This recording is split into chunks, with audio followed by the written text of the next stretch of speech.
So here's a good question. What's something that everyone has, but that no one wants to receive in sales? Objections. But what if I told you that objections are actually the best part of the appointment? And here's why.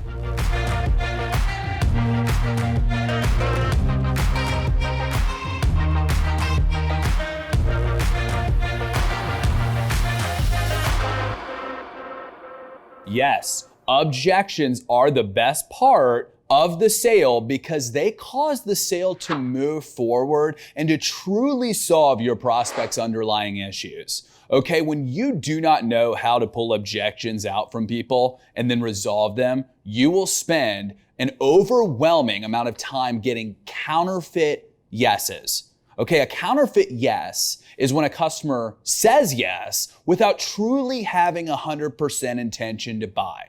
Okay, they may say yes because they just want to get off the phone with you, or they're trying to convince themselves that they do want your product or service, or a lot of times they just don't have the backbone to say no. Okay, so one of the best ways to use objections to your advantage is to handle them before they even arise and before the customer has even voiced them themselves. Why? Because once a person verbally voices an opinion, they are automatically more likely to take a stand on their objection, and then you'll start facing more resistance. Okay, so then you're forced to start explaining yourself and being defensive. Oh, no, and you become that salesperson. So what I'm gonna do is I'm gonna show you a formula where we voice the objection and then we smash that objection before it's even voiced by them.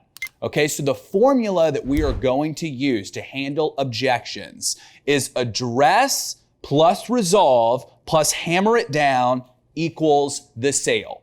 Okay, so let's use this formula and let's go over 3 of the most common objections in any industry. Okay, objection number 1, pricing. Okay, so let's go over pricing.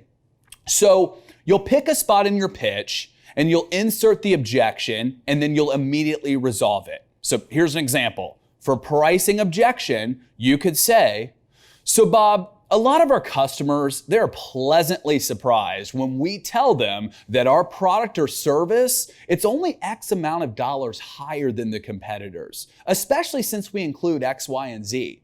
Then you could show them a feature and benefit chart aligning your brand with your 3 competitors.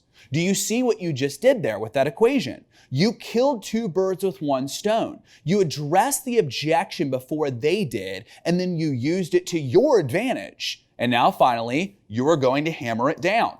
Okay, so after taking the customer through the benefits and advantages and showing why it's clear that your product or service costs more, you would then say, so Bob, does that make sense why our customers are so willing to pay a little bit more?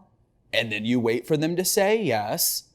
And now they have verbally said yes, and they have agreed with you, and they have taken a verbal stand on your side. Once it's time for you to close the sale, you've already hammered down that objection. Okay, so the customer can't use it again. So now let's use another example for ease of implementation with the same formula. Okay, so let's say that you're bringing up a new technology or service, and just the fact alone that it's new, it can appear to be intimidating towards this prospect. They're wondering, I don't know if I'm going to be able to use this. Okay, so here is how you'd handle that objection with the same formula.